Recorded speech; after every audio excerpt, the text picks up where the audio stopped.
Alright, Pokemon cards right now are going through the roof. A lot of single card prices are shooting up, but are there still some slept on Pokemon cards in Scarlet and Violet? Yeah, I believe so. I'm loving the Scarlet and Violet era. There's so many nice cards. And today I've asked 9 of some of my favorite YouTubers. Pokemon YouTubers. I've asked them what 3 cards they think out of Scarlet and Violet are being slept on right now or forgotten about. Disregarded, if you will. We've got a few familiar faces to the channel, but a lot of new ones. People I like from overseas that I can't normally collaborate with. So this was a good excuse to do a video together. And, you know, comment what 3 cards you think are slept on right now. I would really love to know all of your opinions. But yeah, I'll introduce everyone, show a bit of their channels and see what 3 cards they think. Now, a few quick disclaimers for this video, yeah? I tried to do this video since December and then to coordinate all the videos and get everyone's submissions took a little bit. Like someone mentions a card that's not really that slept on. My apologies. The last 3 months in the Pokemon hobby or the scene, whatever you want to call it, have been insane. Crazy shit happening all over the card prices, the availability of stock, you name it. And in those last 3 months, my YouTube algorithm went from pack openings and vlogs to opinion pieces, doom and gloom. Not that I don't enjoy opinion content, but oh my days. Just a lot of thumbnails like this. We need to talk. So now I feel obligated to say you can watch this video as people's opinions on unappreciated artworks right now that no one's talking about, things you might not have heard of, you might want to collect, or, you know, you can look at what to buy and hold, what to grade, what to flip and sell, what to make quick money off right now. Choose your journey, yeah? It's not that serious. Enjoy it as a business, enjoy it as a hobby, enjoy it as whatever you like. Many different types of creators and collectors in this video. Everyone's welcome, yeah? Enjoy, just relax. It's fun. But anyway, watch and enjoy, and let's collectively pump a few cards in the market, potentially. All right, first creator we're going to hear from. I absolutely love this guy. I was really happy that he wanted to do the video. I truly value their opinion and what they contribute to the Pokemon space in general. Me, Watto Rips! All right, in December, when I thought of this video, I wrote down 3 cards. Easy guess what set it's from. I think the best set in Scarlet and Violet. You guessed it. Shrouded Fable, brother! Duskull, Persian, Houndoom. In December, these were IMO slept on, but current day, end of February, not so slept on anymore. So I've chosen 3 new ones. So really quick, the first card that I think is slept on is the Arbok from Temporal Forces. Charbok! I love this artwork with the OG Pokemon from the Team Rocket squad, with the Team Rocket hype coming up this year as well. But just simply because it looks good. We got the Toucan Sam looking salty. I just like the way the Arbok's centered in the middle of the card as well. I feel like it would pop out in a binder or, you know, in a slab on a vendor's table or something. I feel like people start realizing it's sick. Not only that, there's a moon right there. People love the moons. That's a sunbrown. It's a moon. The second card, I think. You might think this one isn't slept on, but I think it should be way more hyped than it is currently. The Pikachu from 151. This card is so good, and it's literally Pikachu. He's the literal Mickey Mouse of Pokemon, yeah? He's the star. But this card in general is so fun to look at and to study. There's so many Pokemon in here. Goddamn, where's Wally in this card, yeah? It's actually Waldo. Shut up. But seriously, this card is really sick. So many Kanto Pokemon featured. Growlithe, the Nidorans, Psyduck, Pidgey, Mr. Mime, Slowpoke, Blastoise, Caterpie. I think I'm missing a few. I don't know. When 151 is said and done, as if this card isn't going to be worth like $1 bazillion. Nah, I don't know. I just think it's undervalued still. I don't know why it's not more hyped. Everyone loves Gen 1. Even those people trying to be alternative, like, Well, I actually prefer this alternate gen. yeah, but you still like Gen 1. Last card's pretty random. I don't think it's going to blow up, but it's definitely slept on. I definitely think it'll rise. You what? The Heracross from Paldea Evolved. He's a Gen 2 king. Ash had a Heracross. He lives in our hearts. But it's just nice artwork. Nice little painting on the side of the road. He's kind of blending in with the wall. Takes a second to see him. I genuinely like this card. I think it's sick. But I do just love Heracross. Heracross! But you know what? The Slowpoke and the Sudowoodo as single cards are doing quite well. And they're both Pokemon on the side of the road, you know? That's 2 out of 3. You do the math, yeah? It's only a matter of time. I think it's the best of the 3 road Pokemon. Nah. Probably Sudowoodo. But it's sick. It's still sick. Slept on. Wake up! But no, I just like it. I just think it's neat. Next, we have Anakin from MNML Cards. I talked to him online early when I started YouTube, before he even started his channel, and he has been killing it ever since. I love his content. It's authentic, open and honest about him doing vendor POVs, building a Pokemon business, what he's collecting, what he's buying, what he's selling. Really sick channel, just speaks open and honestly, dollars and cents to the camera. I really find it interesting. He's a G. Check him out. Links below. Check out his whatnot as well. I thought he'd be the perfect person to have an opinion on this. What's going on, everybody? It's your boy MNML Cards here, and today I'm talking about 3 cards that I am investing or buying for 2025 from the Scarlet and Violet Pokemon era. And we're gonna start with number 1, and that's gonna be the Stellar Crown Squirtle. I think this card is great. I think there is a ton of room for it to grow over time because of the artwork. Not just this card too, but there's also the Bulbasaur and Charmander promo. So you have all 3 of them, which is always a good boost in these cards because people are gonna want all 3. I haven't seen the pop report on the 10s, but I know that for raw cards, it's doing around $50 USD, which is a really good market because it's slowly increased a little bit from that $35 to $50 range. I think there's plenty of room for it to grow. It moves really well for me at shows, so that's another reason I'm throwing it in here. People love to trade for it. It's beautiful. I would love to have a PSA 10 of it, but I do not yet. But I have a feeling within 2025, we're going to see a lot of people start grading this cards, and it's going to grow really well. Number 2. This is going to be a hot take, but the Venusaur SIR from 151. Yes, I'm going with the 151 set. Why? Because I think the Charizard and the Blastoise are completely overrated. Hot take right there. But it is. I don't think the Charizard's very good. You can barely see the Pokemon on it. I talked to a lot of people at shows and stuff. They agree with me. It's not that good of a card. The Blastoise is okay. It's a little bit of darker colors, so it's kind of hard to see the card if you're looking at it, and then when you grade it, it's okay. It's high. But the Venusaur, when you look at the Japanese market and you look at the English market, they both are doing really steady, right? You have $50 in USD for the English version, around the $25, $30 range for the Japanese version, and both are climbing. It's $250 USD in PSA 10, and I think once they stop printing as much 151, people are going to start to realize that this actually was the best of the big 3 for this set. So that's the one I'm going with from 151. It's grown on me, and it is a popular card. It's an expensive card already, but I think there's plenty of room for it to grow. I think it could hit the $400 range by the end of 2025.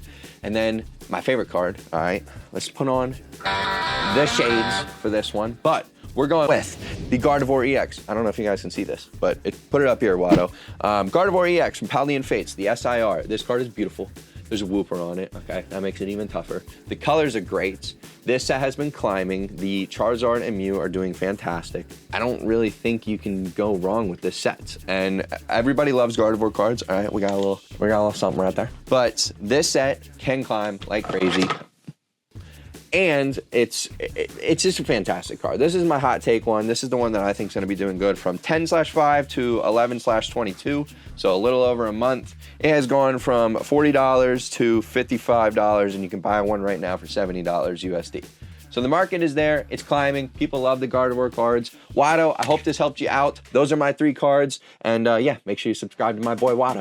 Next, we have an Aussie goddess rare. The first channel I found when I started getting into Dragon Ball Z content and getting into Fusion World. She has a sick channel, always doing huge openings, consistently posting a lot of Dragon Ball, a lot of One Piece, and a lot of Pokemon. Goddess of all the TCGs. All the links are below. Make sure you subscribe. Let's hear from her. Hello everyone, my name is Goddess Rare, and these are my top 3 picks of cards that you should watch out for. So starting off with number 3, I think the Eevee illustration rare from Twilight Masquerade. This card has the most of the same Pokemon in a single card. It's super cute. And not only that, I don't know about you, but I get this warm, fuzzy feeling every time I look at this card. At the moment, Eevees and Eeveelutions are all the rage. If you guys don't know, Evolving Skies is booming and Prismatic Evolutions is so hard to find. I think it's only natural that this card is going to be very highly sought after. So definitely make sure you watch that one. Number 2 would have to be the Skarmory from Surging Sparks. So this card is so highly detailed. It's actually the most unique card in the Scarlet and Violet era. The metallic tones and definition really capture this bird and its surroundings. It almost looks like a real metallic bird. So I think this card is super unique and definitely one to watch. My number 1 pick would have to be the Magneton from Surging Unleashing Sparks. So guys, if you don't know, this is a promo card you can get from the Elite Trainer box, and it's also done by the same artist who did the Giratina from Lost Origin and the Magikarp from Paldea Evolved. I don't know what it is, but people go crazy for this artwork. It's so highly detailed and so beautiful, you can see why. So I think people are preoccupied with prismatic evolutions and upcoming sets like the Team Rocket and the 30th anniversary, that this card is kind of very slept on. So I think it has the ability to do what the Charmander did for the Obsidian Flame Elite Trainer box. Definitely one to watch. So guys, those are my top 3 cards that you should watch out for. Thanks so much to the goddess. Now we have Woody_333, one of the best ripping ships in town. Such a good community, so fun hanging out in there with all the regulars. Such creative ripping shipping, got heaps of games, fun stuff. Always trapping me by pulling one good card. Watto, is this real life? Now, Woody is properly hilarious. Love what he's doing on his channel. Links below to all his socials. Make sure you subscribe and check out his store below. Let's hear from Woody.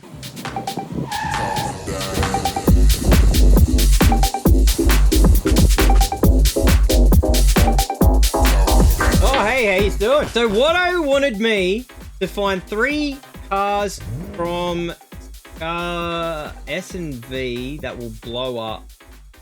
3 cars? 3 cards! 3 cards from Scarlet and Violet that will blow up, and why? Oh my god. Well, first one will be the Tyranitar Illustrator Rare from Paldea Evolved. I just think that artwork is amazing. It's freaking awesome. You've got Tyranitar, which is, everybody loves Tyranitar, and you've got this amazing, like, Jurassic Park style monster stomping through. It's really good artwork. The illustrator is also an illustrator of another card that is going to be part of my number 2 or 3 spot. But I don't have any like particular order with these cards. They're all just cards that I like, and I actually have 4. But for the second card... Hey, babe! You know where my car is? Okay, good. For card number 2, you got the Sizor, which is from Obsidian Flames, and that is a really sick card. If you don't like it, then I don't know what's wrong with you, but we got to get on the move so we can do the rest of this video. My third pick is the Groudon from Paradox Rift. Now this card is epic. Kind of reminds me of a volcano sort of scene with lava and smoke, and it's sick. It's like another prehistoric card. Very similar artwork to the previous 2. And in fact, it has the same artist as the Tyranitar. So go figure, that's really cool. And another one I just had to mention, I had to make it 4 because I like to do things different. I don't like to play by the rules.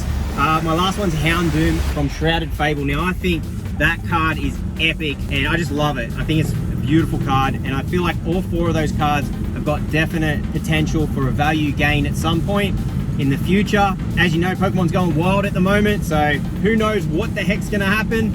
But Shrouded Fable as a whole, I would say that set is very slept on. I really like a lot of cards in that set. There's some beautiful artworks.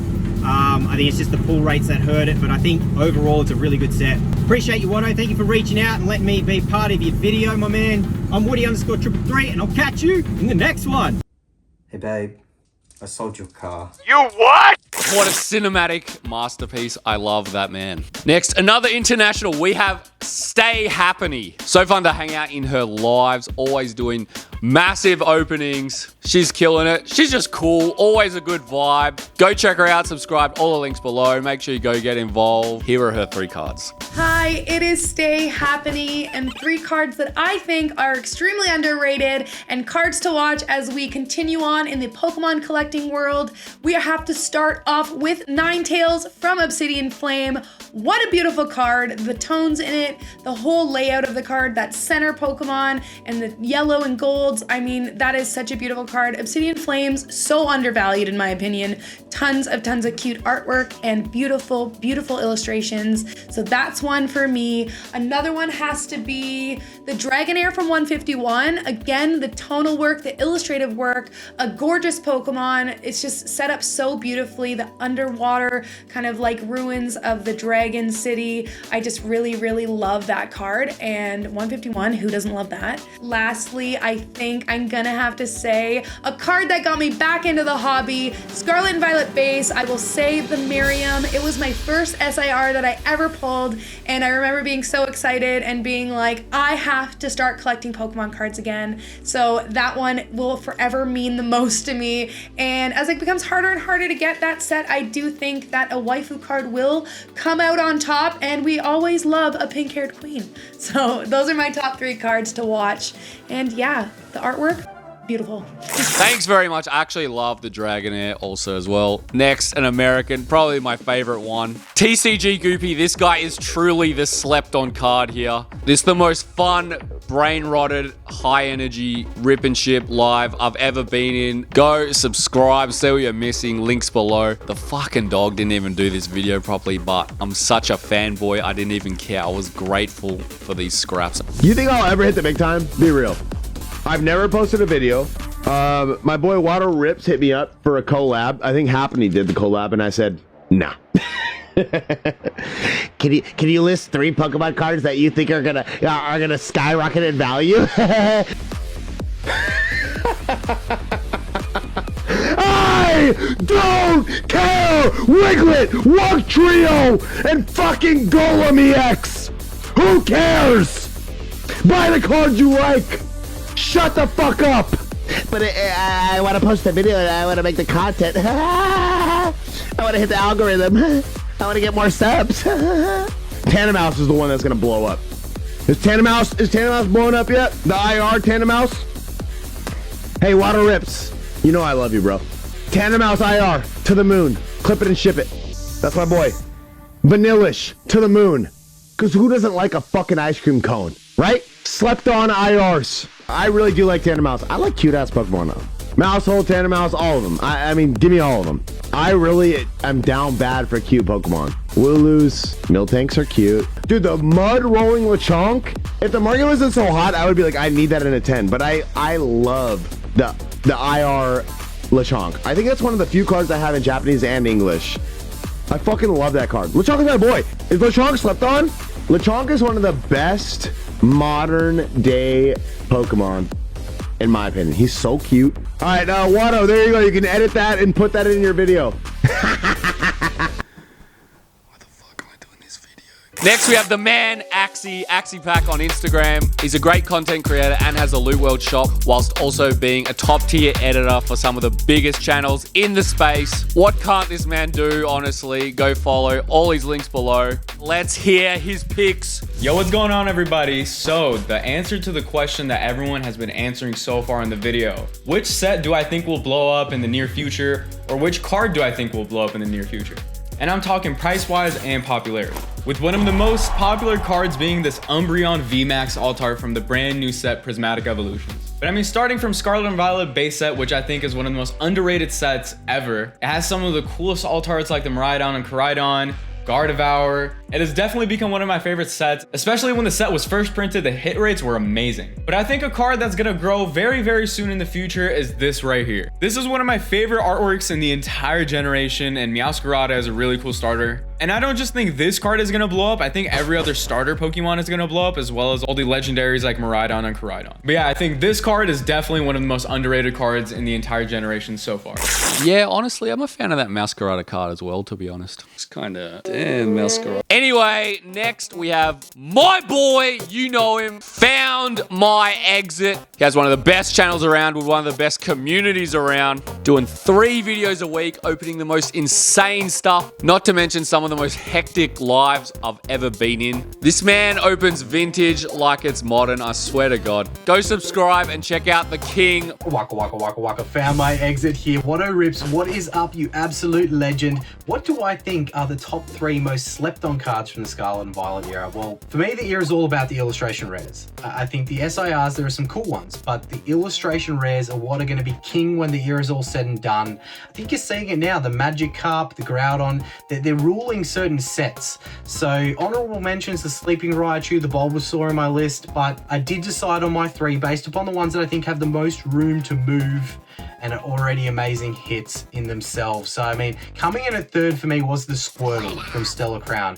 I think that it's going to be the top hit from the set. Give it another 6 months and I believe it's going to be the top hit from the set. And then the Bulbasaur, as I mentioned, honorably just below it, but still beautiful in its own right. In number 2, the Ghastly from Temporal Forces. I think that this card's still got room to move. It's probably, 60, 70 Australian in value if it's not gone up, but I still think it's got plenty of room to move. It's got amazing artwork. It's got the Gengar, the Meowth in there, the Haunter. It's got it all going on. I think it's amazing and everyone loves Gengar, right? Gengar. I love you. And then the last one that I picked that came out first was the Chansey from Twilight Masquerade. And I purely chose this one because I think that it's got the most room to move. I think it's a beautiful illustration rare, but it has so much going on in the image. You got the Snorlax there, you got the Ditto, you got the Psyduck, you got so much going on, and it's such an amazing artwork. So for me, Watto, they're the top 3 most slept on cards from the Scarlet and Violet era.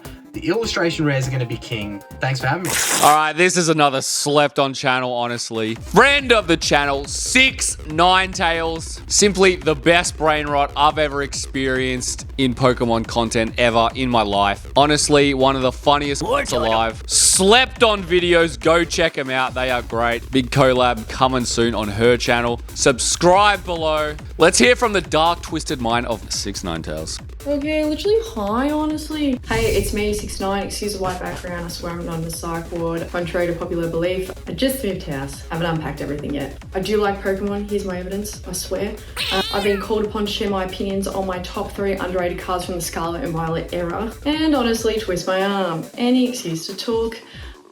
I'm basing my picks off a few things though. So how underrated it is, obviously if I like the card. And number 3, why I think they're going to do well in the future based on past market trends and what I've personally seen. Pick number 1 definitely would be the Gengar Full Art from, it's the Gengar Full Art from Temporal Forces. Please place image here.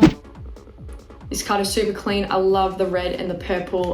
The artist has really captured Gengar's menacing aura, if you will. The texturing on it though is, let's just say, really good. Reasons why I think it's going to do well. 1, it's literally Gengar. I love you. This is why I'm surprised it's underrated. 2, I feel as though Temple's going to be one of those sets where people are going to look back at it in 2 years and go, fuck, of course, fuck, it's genius. Also, if you read your history books, Gen 1 Pokemon tends to do really well market-wise, and so does Gengar. So again, don't know why no one's talking about this. Why aren't we talking about this? My number 2 choice is another Gen 1 baddie. It's the Pidgeot line from Obsidian Flames. I really love the comic book style that the artist has gone with, that 2D sort of flat image look with the thick black vector lines and the bright colors. A super cool way to portray a super sick Pokemon from Gen 1. I have a theory. I fear if you have all 3 in a PSA 10, let's just say, Cha-ching is fucking sequential, brother. Literally on Ash's team, guys. Have you ever watched the freaking show? And yeah, unfortunately Obsidian Flames was overlooked because it came out around the time 151 came out. Again, people are just going to catch on in a few years' time and go, oh, fuck, of course. Okay, literally, let's just say pick 3. This one is definitely very much biased. The Rizzler himself. Giovanni's Charisma. The SIR, literally Sir from 151. When I first saw this card, I was like, okay, this is the reason why I'm buying 151. I literally bought 151 when it first came out so I could pull this card myself. I am honestly surprised this was not a top chase. Obviously, you've got your starters that weren't fucking... But I genuinely thought Giovanni would be a top chase simply because he's just so iconic. Like, everyone knows who Team Rocket is. Everyone knows who Giovanni is. Also, the art on this card is insane. You've got the Master Ball in the back. You've got Giovanni holding the Pokeball very powerfully. You've got the Pokeballs in the top left-hand corner in like a cabinet. Super suave, if you ask me. And the Persian, the most important part of the card. The fastest cat on this side is Cerulean City. Also, in my defense, Your Honor, this card was sitting at $30 Australian for the longest time until the market recently shit itself. It was underrated for a long time. The reason why I think this card will do well, 1, we've got the Team Rocket set coming up. 2 Gen 1 baddies, if you ask me. And reason number 3, honestly, let's just say, I know everyone's not a fan of trainer cards, but how can you not be a fan of this one? Thanks for having me on your channel, Watto, and thanks for letting me share my opinions. Look, this is not financial advice. However, I advise you to go out and purchase these cards. Stop pumping the market! All right, last but certainly not least, this guy actually plays Pokemon unlike the rest of us phonies. Pokelotto. He does amazing content around the game and cards. Has a really great online store with mystery boxes, heaps of singles, perfect if you're finishing master sets. The man, Pokelotto. Hey, my name's Tom, or Pokelotto, and these are my 3 most underrated cards from the Scarlet and Violet era. Now, the first card that I really want to talk about is the Zero Aura from Stellar Crown by Yasukuni. It's probably one of the best design cards you'll ever see in Pokemon. The vibrant 80s design on it is absolutely stunning, and I honestly can't think of a card under $10 that looks as good as this card from Stellar Crown. Now, I know that Zero Aura isn't the most popular Pokemon out there, but it being a mythical means that there's a lot of people that definitely still like this, and especially as years go on, kids that grew up with the Sun and Moon games, I'm sure will definitely fall in love with having Zero Aura in their collection. I think this card is at least going to be worth $25 to $30 within the next couple of years once people finally switch on. Now, card number 2 that I want to talk about is yet again another illustration rare, and that is the Ninetales from Obsidian Flames by Nanahara. This card is still super underrated. It's gone up definitely by maybe like $10 to $15 over the last couple of months, but in the under $50 bracket, I think is still really good value for this card. I don't know how it has not gone to like $100 yet, at least like the Magikarp has or the Groudon. Like, the card artwork is so stunning. I really like the serene nature of the Ninetales just chilling in the forest. I think this card is probably going to be more expensive than the Charizard alternate art, in my opinion, from the Obsidian Flame set. Now, the final card that I want to talk about is by far my favorite card from the entire Scarlet Violet bracket, so I'm probably going to be a little bit biased on this one, and that is the Espatra illustration rare from Paradox Rift. Now, Akira Egawa has absolutely been eating right now in the Scarlet and Violet bracket, drawing some of everybody's favorite cards, and this card is, in my opinion, the best artwork that you can find in the entire Scarlet and Violet bracket. Just the general design aesthetic is by far one of the most intricate and detailed that you'll possibly find out of any of the full art cards in the, probably honestly, in the entire franchise's history. Like, this card is so stunning, and it's under $10. Like, I don't really care for Espatra, but this card is just ridiculously gorgeous, and if I was going to recommend you pick up something, whether or not it goes up in price, this is probably the card that I'd recommend you pick up just for your collection, as it is presently the peak of Pokemon. Thank you, Lotto. There you go. A lot of slept on cards for you to research, collect, whatever you want. Please go subscribe to all my friends. Great channels. Thank you all for doing this. Let me know if you want to see any more in this format, what question and who you want me to ask. See you next Wednesday. Thank you so much for watching.